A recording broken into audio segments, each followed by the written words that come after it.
पुत्री, हम तो केवल तुम सबसे मिलने आए थे।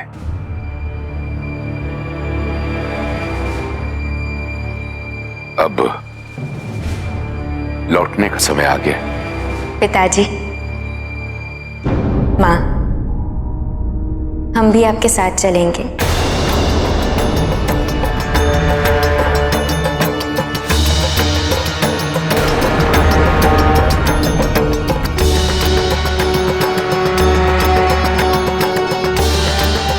क्या हुआ? हमारे साथ चलने में कोई समस्या है? नहीं पुत्री, कोई समस्या नहीं। तो ठीक है, हम अभी आते हैं। यात्रा हेतु प्रबंध कर लेते हैं। हम आपकी सहायता करें माँ? अवश्य पुत्र, चलो।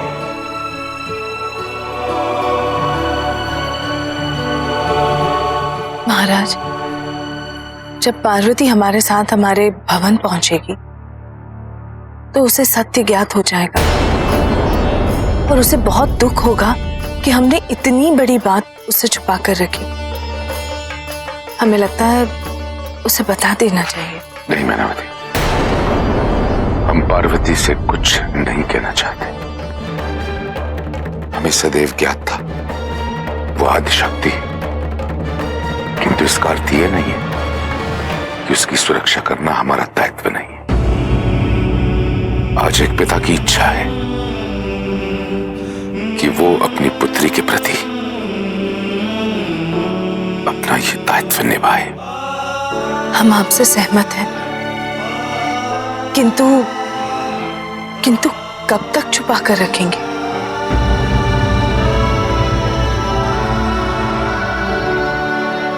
हम इस विश्वास के साथ जा रहे हैं कि तुम लोग कैलाश का ध्यान रखोगे। अवश्य माता,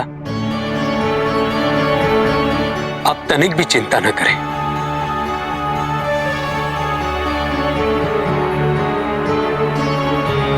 गणेश,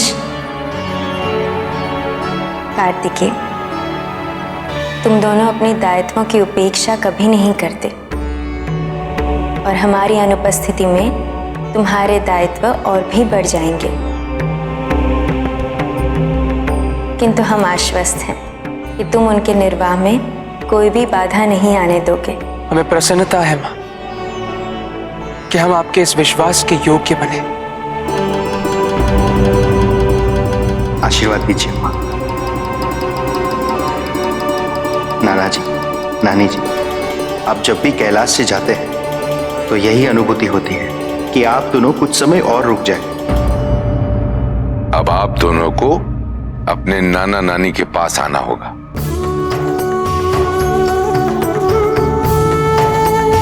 अनुमति दे महादेव। हे महादेव, आशा है सब शीघ्र ही ठीक हो जाएगा। हमें ज्ञात है इस बार कैलाश से हमारा प्रस्थान किसी अत्यंत महत्वपूर्ण परिवर्तन का सूचक है। फिर भी स्वामी ने कहा है कि हमें वर्तमान को व्यर्थ नहीं करना चाहिए, इसलिए हम प्रयास कर रहे हैं कि भविष्य की चिंता न करें।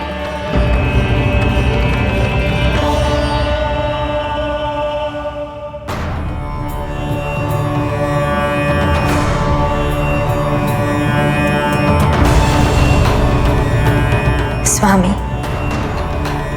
कैलाश छोड़कर जाने की हमारी इच्छा नहीं है, किंतु माँ और पिताजी को हमारी आवश्यकता है। मैं तुम्हारी प्रतीक्षा करूंगा।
ओ पार्वती,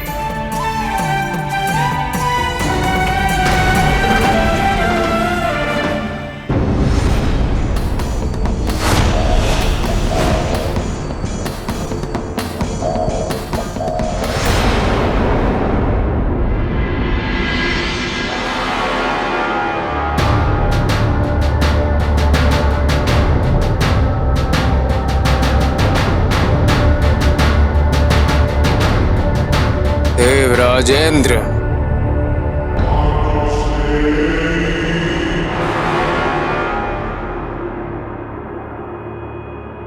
यदि समस्त पर्वतों ने तुम्हें मेरे पास ये कहने के लिए भेजा है कि मुझे अपने अधिकारों के लिए संघर्ष करना समाप्त कर देना चाहिए, तो इसी क्षण तुम यहां से प्रस्थान कर सकते हो इंद्र। नहीं नहीं क्रांत, मैं यहां कुछ कहने नहीं, अपितु मैं तो केवल एक प्रस्ताव लेकर आया था। प्रस्ताव? हाँ,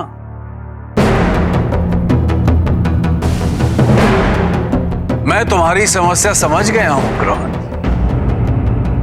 एक और तो तुम्हें लगता है कि यदि तुम अपने पिता के संसाधनों पर अधिकार प्राप्त कर लो तो सभी पर्वतों से श्रेष्ठ हो जाओगे, और दूसरी हो तुम अपने पिता से अलग अपनी एक पहचान बनाना चाहते हो। उचित अनुमान लगाया ना मैंने? अब यदि मैं तुम्हें स्वर्ग लोक में एक उच्च पद पर स्थापित कर देता हूं तो एक और तो तुम्हारे पास स्वर्ग के सभी संसाधनों पर नियंत्रण भी होगा, तुम्हारा अपना एक महत्व भी होगा, और दूसरी ओर तुम्हारी अपनी एक पहचान भी होगी अपने पिता से पृथक। सत्य, किंतु उसके योग्य बनने हेतु मुझे क्या करना होगा? कुछ भी नहीं। अरे तुम तो केवल स्वर्ग के सुख भोगना या स्वर्ग के सभी ऐश्वर्य भोगने हेतु तैयार हो तुम? अवश्य भोगूंगा, अवश्य।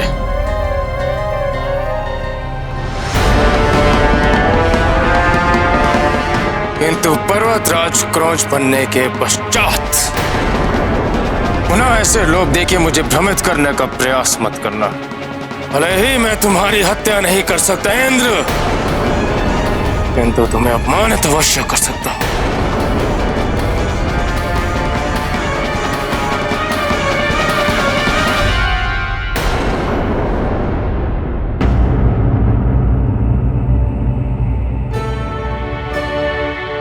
आज तो स्वयं अन्नपूर्णा को भोजन कराने का दिव्य सुख प्राप्त होगा।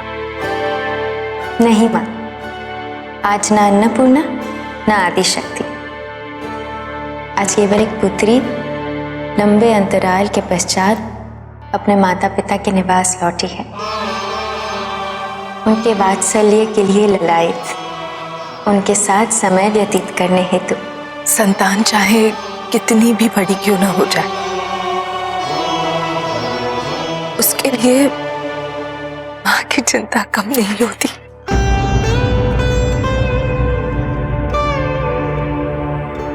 सत्य कहा आपने मां। मां और संतान का संबंध अद्भुत होता है।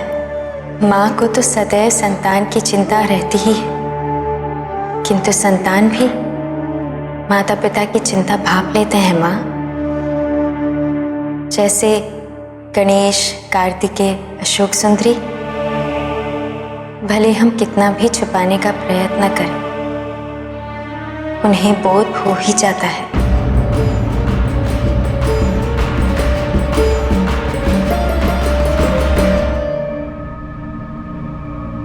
पुत्री,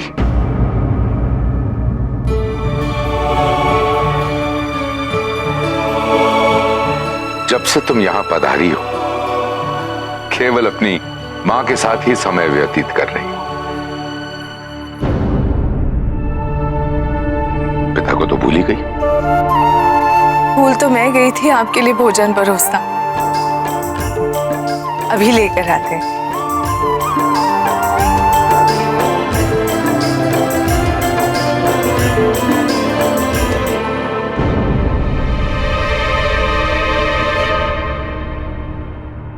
पिताजी, क्रॉन्च कहाँ है?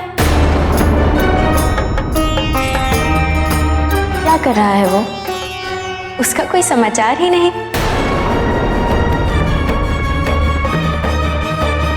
पुत्री,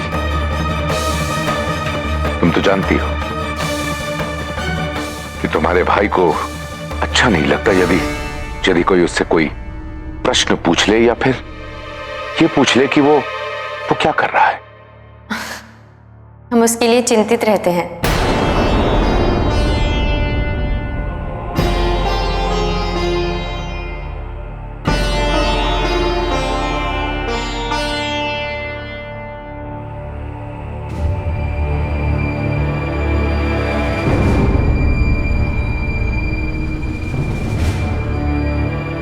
पुत्री, ये सभी व्यंजन तो तुम्हारे अति प्रिय थे, किंतु तुमने तो कुछ भी ग्रहण नहीं किया।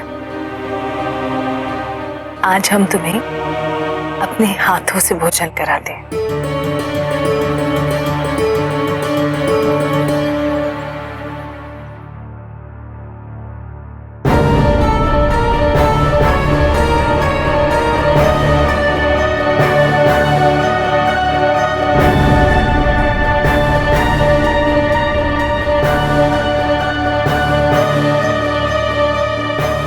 माँ, पिताजी,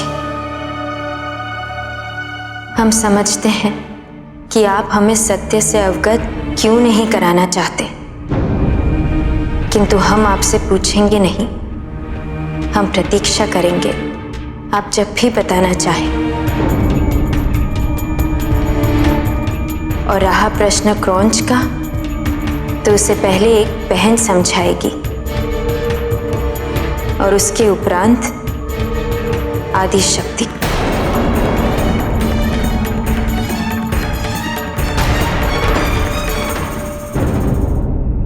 वो इंद्र, उसे मैं अहंकारी कहूं या मूर्ख, वो सोचता है कि सब उसके अधीन, और उसे लगता है कि तुम भी उसके दास बन जाओगे। इंद्र से मुझे कोई समस्या नहीं।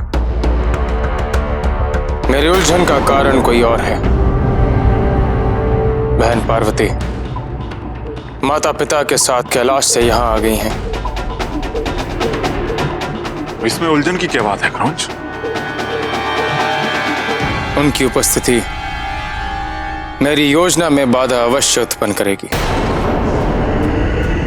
बाधा क्या? उनके होते मैं अपने लक्ष्य को कभी प्राप्त नहीं कर पाऊंगा। भूल गए बहन गंगा ने मेरे साथ क्या किया था? और पार्वती, वो तो स्वयं आदिशक्ति महादेव की अर्धांगिनी है। यदि तुम और मैं अपनी समस्त शक्तियां भी लगा दें, तब भी बहन पार्वती का कुछ नहीं बिगाड़ सकते।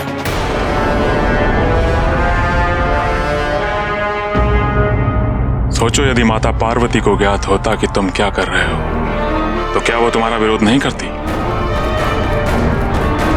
तुम्हें रोकने का प्रयास नहीं करती? और ये तभी संभव है या तो तुम्हारे माता पिता ने माता पार्वती को कुछ भी नहीं बताया, या फिर उन्होंने माता को सब कुछ बता दिया हो, किंतु उन्हें मना कर दिया है इसमें हस्तक्षेप करने से। इन दोनों स्थितियों में तुम अपना लक्ष्य प्राप्त कर सकते हो। विलंब ना करो क्रॉन्च, कल प्रातः ही मेरी सेना लेकर तुम आक्रमण कर दो। तुम्हारे पिता को तैयारी करने तक का भी समय नहीं मिलना चाहिए। किंतु बहन पार्वती,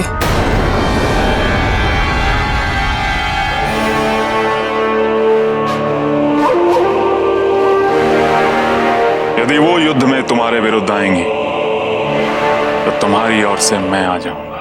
बानासुर, क्या तुम्हें ज्ञात नहीं? बहन पार्वती के समक्ष तुम्हारी सारी शक्तियां वरदान है मुझे। वरदान है मुझे महादेव का।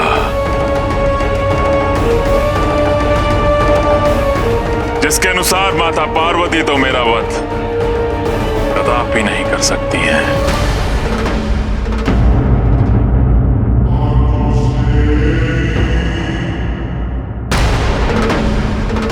स्वामी, बानासुर कितना निर्लज है। वो इतने वर्षों से महादेव की भक्ति करता आ रहा है, किंतु आज तक उसे ये समझ नहीं आया कि उसके आराध्य को क्या स्वीकार्य है, क्या नहीं। एक बार आपके द्वारा दंडित होने के पश्चात भी वह पुनः उसी मार्ग पर अग्रसर है और वही भूल वह पुनः करने वाला है। उसमें अपनी शक्ति को प्रदर्शित करने की प्रवृत्ति प्रबल है प्राण प्रिय, और उसे क्रौंच के माध्यम से एक और अवसर मिला है अपनी शक्ति को प्रदर्शित करने का,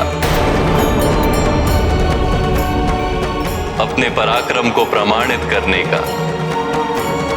किंतु इस बार जो घटनाक्रम आरंभ होने जा रहा है उसके कारण हम सबकी परीक्षा भी होगी। अर्थात बहन पार्वती और महादेव की आगे की यात्रा भी जटिलताओं से पूर्ण होगी।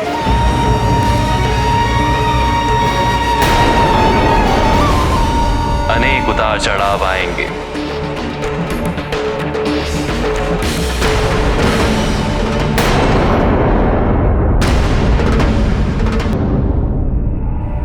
पिताजी, बाहर आइए पिताजी, पिताजी।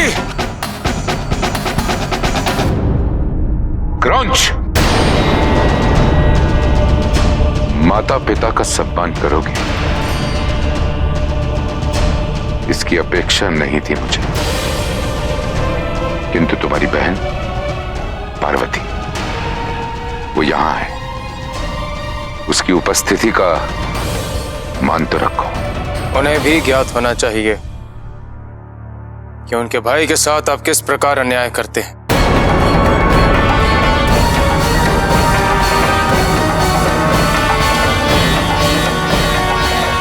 ये क्या हो रहा है? क्रौंच, ऐसा क्यों कर रहे हो? क्या चाहते हो तुम? मैं जानता हूं कि तुम्हारे और गंगा के बीच जो कुछ हुआ है उससे तुम बहुत आहत हो। अतीत पर चर्चा करने नहीं आया मैं, अपितु भविष्य के लिए चेतावनी देने आया हूं। आज रात तक का समय है आपके पास। आत्मसमर्पण कर अपने सभी संसाधन मुझे सौंप दीजिए।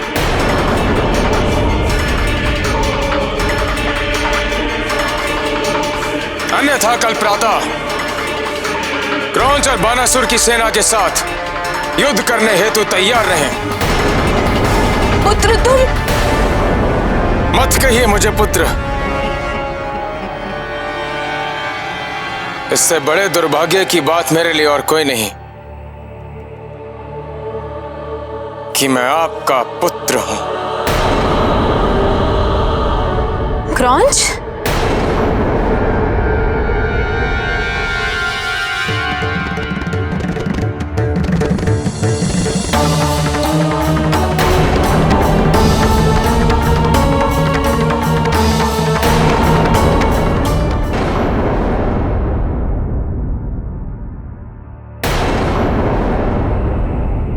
अभी तक हम मौन रहे, किंतु इसका ये अर्थ नहीं कि हम तुम्हारे दुर्व्यवहार से अनभिज्ञ हैं। हमें आशा थी कि तुम्हें स्वतः अपनी भूल का आभास हो जाएगा,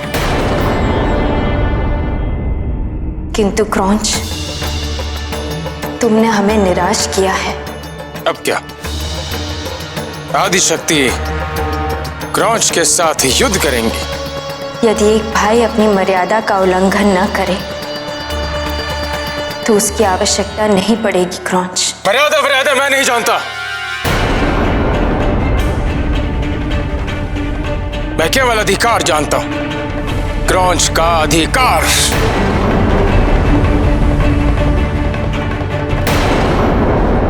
तुम उसे पैतृक धन समझ ही क्यों रहे हो? वो संसाधन किसी की निजी संपत्ति नहीं है।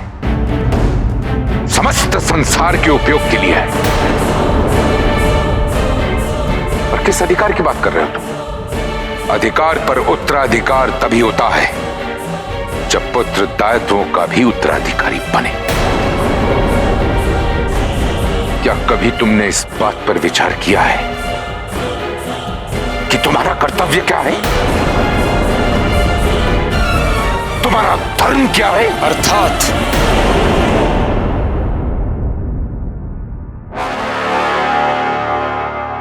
आपने अपना निर्णय सुना दिया है, अब मेरा निर्णय भी सुन लीजिए। आज की रात इस भवन में आपकी अंतिम रात होगी।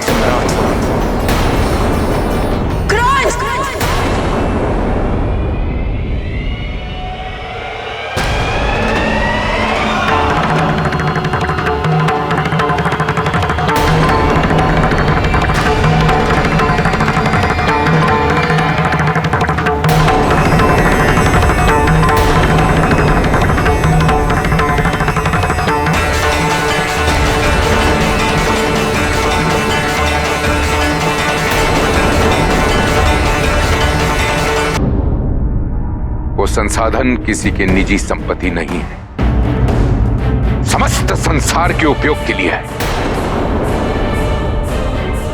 और किस अधिकार की बात कर रहे हो तुम? अधिकार पर उत्तराधिकार तभी होता है जब पुत्र दायित्वों का भी उत्तराधिकारी बने। अर्थात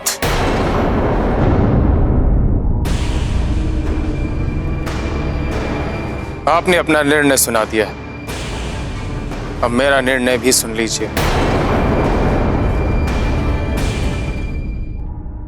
आज की रात इस भवन में आपकी अंतिम रात होगी। आपकी अंतिम रात होगी।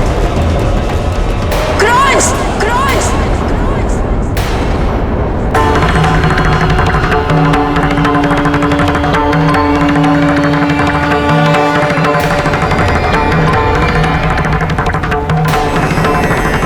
शांत हो जाओ पार्वती, शांत हो जाओ।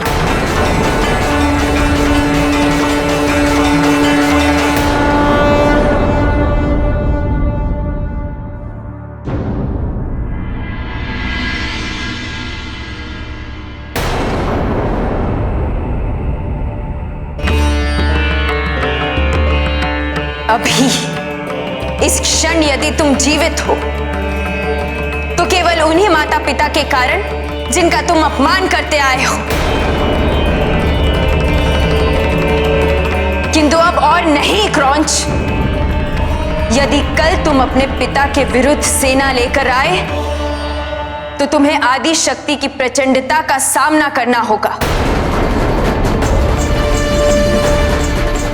और स्मरण रहे क्रॉन्च, कल मां के अश्रु और बाणासुर की सेना दोनों ही तुम्हारी रक्षा नहीं कर पाएंगे।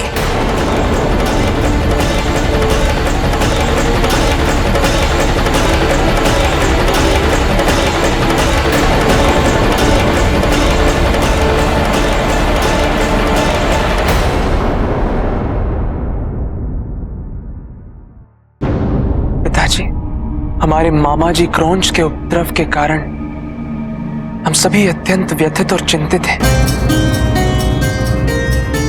वो नाना जी के विरुद्ध उन्हीं के संसाधनों की चोरी कर रहे हैं और कहते हैं कि वे उचित कर रहे हैं। नाना जी और नानी मां को इतना दुख पहुंचाया उन्होंने, और साथ ही उन्होंने अन्य पर्वतों का अपमान भी किया, किंतु उन्हें तो अपने कृत्यों की कोई ग्लानि ही नहीं। मौसी गंगा ने उन्हें रोकने का प्रयास किया तो मामा जी में प्रतिशोध की भावना जागृत हो गई। वो पहले से अधिक आक्रामक हो गए। मुझे अब समझ में आ रहा है कि जिस अशुभता का मुझे आभास हो रहा है उसका यही कारण था। नाना जी और नानी जी की चिंता का कारण भी यही था। क्या माता उन्हें रोकेंगे? क्या वो इसलिए वहां गई है प्रभु? नहीं नंदी, पार्वती नहीं रोकेगी उसे ऋषि अगस्त्य का श्राप रोकेगा। जिसके पूर्ण होने का समय आ गया है। कैसा श्राप पिताजी? पूर्व काल में ऋषि अगस्त दक्षिण दिशा में एक तीर्थ स्थल की स्थापना करना चाहते थे। उन्होंने मेरी साधना कर अपनी इच्छा व्यक्त की। ओम नमः शिवाय, ओम नमः शिवाय। आपकी ये इच्छा अवश्य पूर्ण होगी ऋषि अगस्त। प्रभु,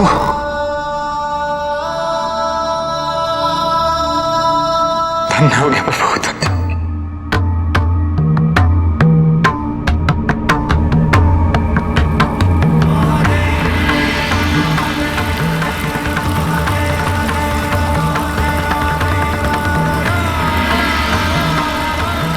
इस जल को इस कमंडल में दक्षिण की ओर ले जाइए ऋषि अगस्त, और जहां भी आप तीर्थ स्थापित करना चाहते हैं इसे वहीं अर्पित कर दीजिए। वो स्थान एक पवित्र तीर्थ में परिवर्तित हो जाएगा।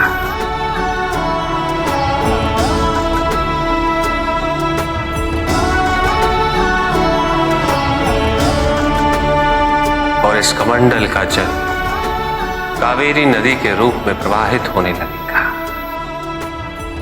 नदी के कारण वहां आश्रम और गुरुकुलों की स्थापना भी संभव होगी।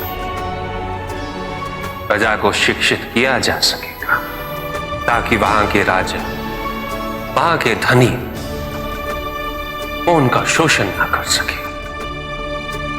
वहां की प्रजा के कल्याण हेतु यह आवश्यक है ऋषि अगस्त। अवश्य प्रभु, अवश्य। मैं धन्य हुआ कि आपने मेरी प्रार्थना स्वीकार कर मुझे यह अवसर प्रदान किया है।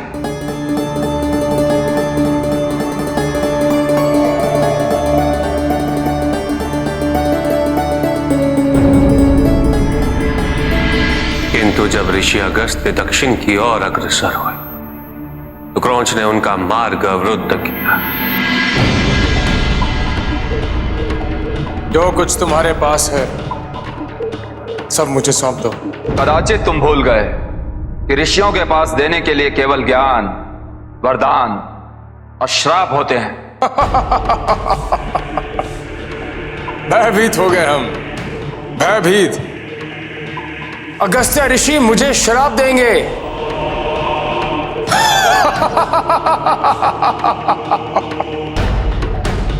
तो वही अगस्त्य ऋषि हो ना जिसने अपनी चतुराई से विंध्या पर्वत को झुकाया था। मूर्ख नहीं हूं मैं। भ्रमण करके आ रहे हो तुम। दान दक्षिणा तो मिली ही होगी। यदि जीवित रहना चाहते हो तो वो सब मुझे सौंप। मूर्ख, तुमने महादेव के भक्तों का मार्ग अवरुद्ध किया है, जो महादेव द्वारा सौंपा हुआ दायित्व पूरा करने जा रहे हैं। मूर्खता तो तुमने की है। क्रौंच को मूर्ख कहकर क्या लगता है तुम्हें? महादेव का नाम लेकर मुझे भयभीत कर दोगे? संबंधी हैं वो मेरी बहन के पति। जब वो मेरा कुछ नहीं बिगाड़ सकते तो तुम क्या हो? किंतु तुम ऐसे नहीं मानोगे। तुम्हें दंड अवश्य देना होगा। क्रौंच, तुमने मर्यादा का उल्लंघन किया है, अपमान किया है, न केवल मेरा अपितु मेरे आराध्य महादेव का भी। मैं तुम्हें श्राप देता हूं कि एक दिन महादेव का ही अंश तुम्हारे इस अहंकार को खंडित करेगा।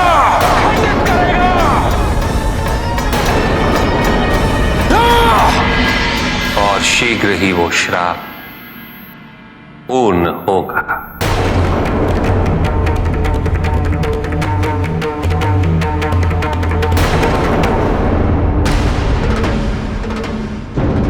महाराज, सेना तैयार है।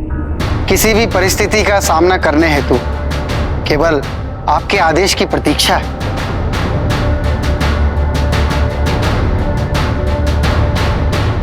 ये कैसा दिन देखना पड़ रहा है? अपने ही पुत्र से युद्ध। नहीं महारानी, रणभूमि में ना कोई पिता होता है और ना ही कोई पुत्र। इस परिस्थिति में यही उचित है। एक ही माँ ऐसी दो संतानों को जन्म कैसे दे सकती है जो एक दूसरे से इतनी विपरीत हो। एक और क्रोध जिसे हम कहकर भी अपनी वेदना ना समझा पाए, और एक और पार्वती जिससे हमने कुछ भी नहीं कहा किंतु वो सब कुछ समझ गई। सत्य कहा मैनावती तुमने। क्रोंच का व्यवहार न जाने कितने वर्षों से हमने पार्वती से छुपाए रखा। ये पार्वती के साथ हमने उचित नहीं किया। क्या सोचेगी वो? यही कि आप जैसे माता पिता केवल सौभाग्य से मिलते हैं।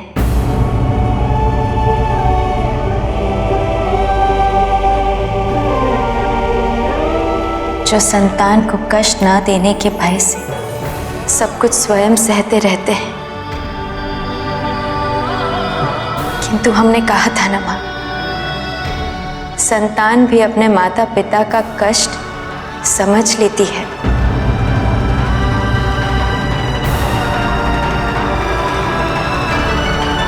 अब आप दोनों विश्राम कीजिए।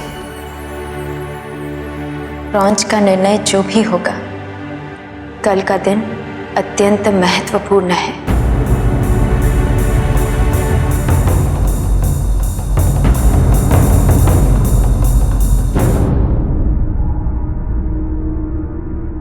हमारा पुत्र जो करने जा रहा है वो अनैतिक तो है ही, अधर्म भी है। किंतु यदि उसे बाणासुर का समर्थन प्राप्त न हुआ होता तो वो आपसे युद्ध करने का दुस्साहस कभी न करता।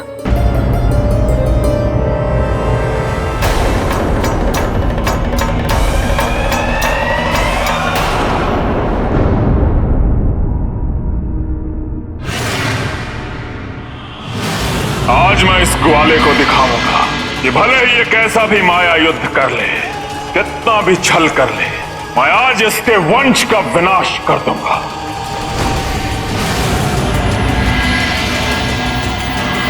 रुक जाओ, मुझे सबसे पहले भोजन परोसा जाए, उसके उपरांत किसी और को। किसमें इतना सामर्थ्य है बाणासुर की शक्तियों का सामना करने का?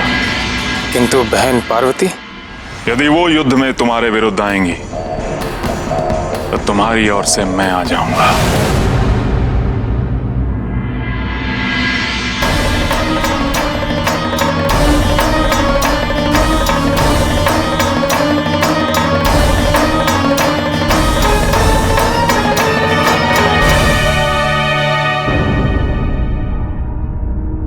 माता, आप यहां?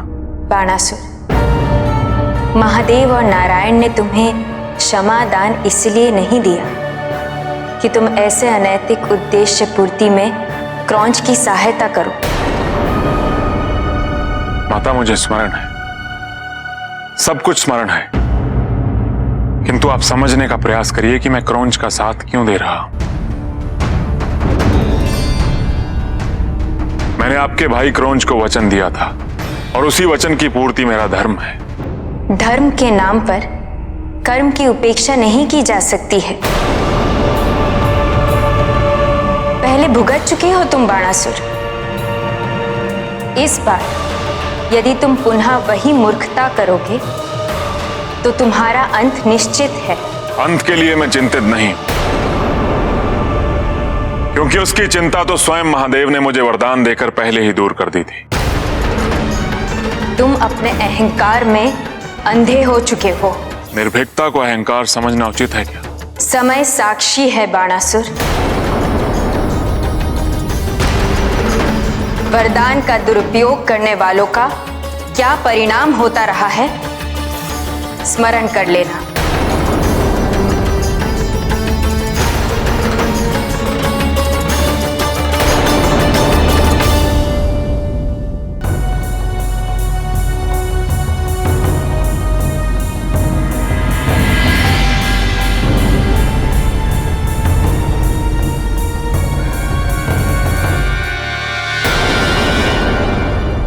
काल में बाणासुर ने देवी पार्वती को चुनौती दे दी है।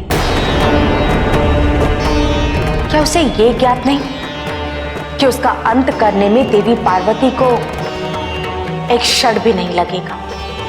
बहन पार्वती का क्रोध जिससे समस्त संसार नष्ट हो सकता है, तो बाणासुर क्या है? किंतु बहन पार्वती बाणासुर का अंत नहीं करेंगी। अर्थात बाणासुर को एक वरदान प्राप्त है जिसका मान बहन पार्वती अवश्य रखेंगी,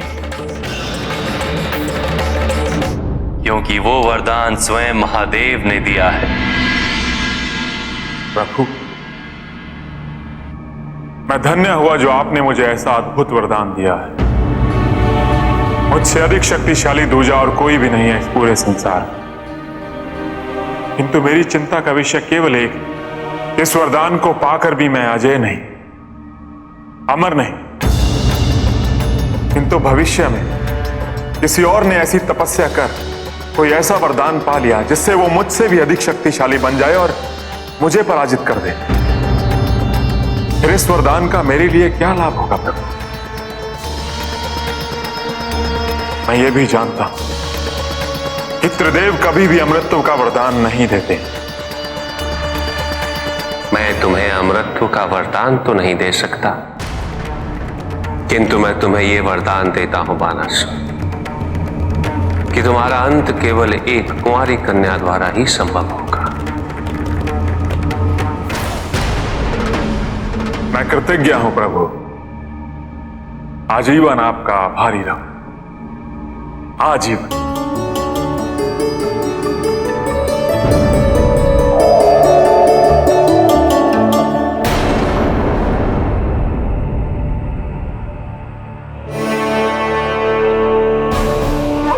मेरा वध एक कुंवारी कन्या करेगी, अर्थात महाप्रकर्मी बाणासुर का वध एक कुंवारी कन्या करेगी।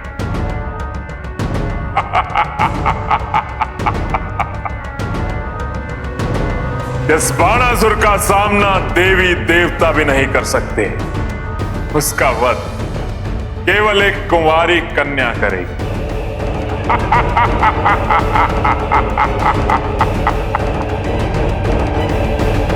महादेव ने मृत्यु का वरदान ना देते हुए भी अपने इस भक्त को अजय कर दिया, अमर कर दिया है बाणासुर को महादेव। मैंने कृष्ण अवतार में बाणासुर की सहस्त्र भुजाएं तो काट दी थी, किंतु एक कुंवारी कन्या द्वारा उसकी मृत्यु का संभव होना, उसकी रक्षा किए हुए, और अब बाणासुर द्वारा इसी वरदान का दुरुपयोग किए जाना बहन पार्वती और महादेव की परीक्षा का निमित्त बनेगा।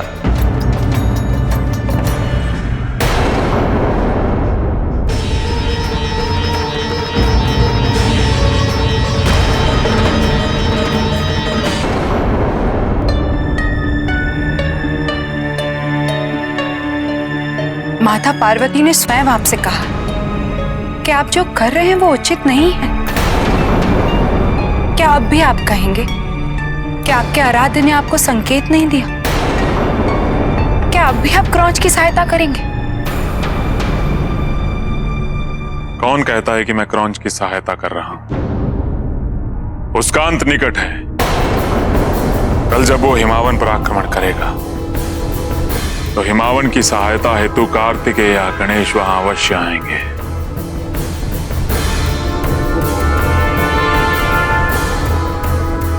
और श्राप के अनुसार क्रौंच का अंत किसी शिवांश के हाथों ही निश्चित है, और मैं तो उसका उपयोग इसलिए कर रहा हूं ताकि मैं हिमालय पर अपना आधिपत्य स्थापित कर सकूं, और जिसके कारण मुझे सबसे अधिक शक्तिशाली राजा समझा जाएगा।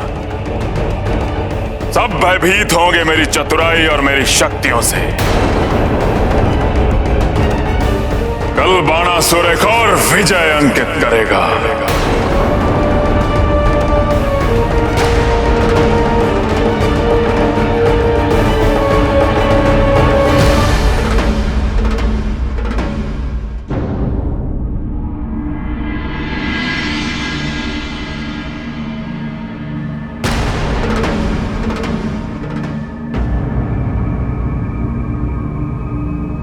प्रभु प्रभु, मेरे समक्ष एक ऐसा प्रश्न है जिसके उत्तर में मुझे अब तक केवल प्रश्न ही मिले।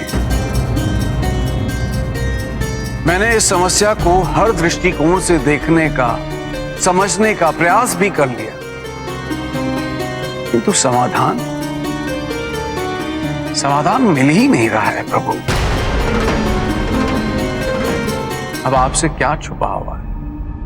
आप तो जानते ही हैं कि क्रॉन्च ने कैसा उपद्रव मचाया हुआ है इस संसार में। उसे सबने समझाने का प्रयास किया है प्रभु, किंतु क्रॉन्च है कि समझ ही नहीं रहा है। प्रभु, अब यदि क्रॉन्च को शीघ्र ही नहीं रोका गया तो इस संसार में अराजकता फैल जाएगी प्रभु। यदि मेरे वश में होता तो मैं तो क्रॉन्च को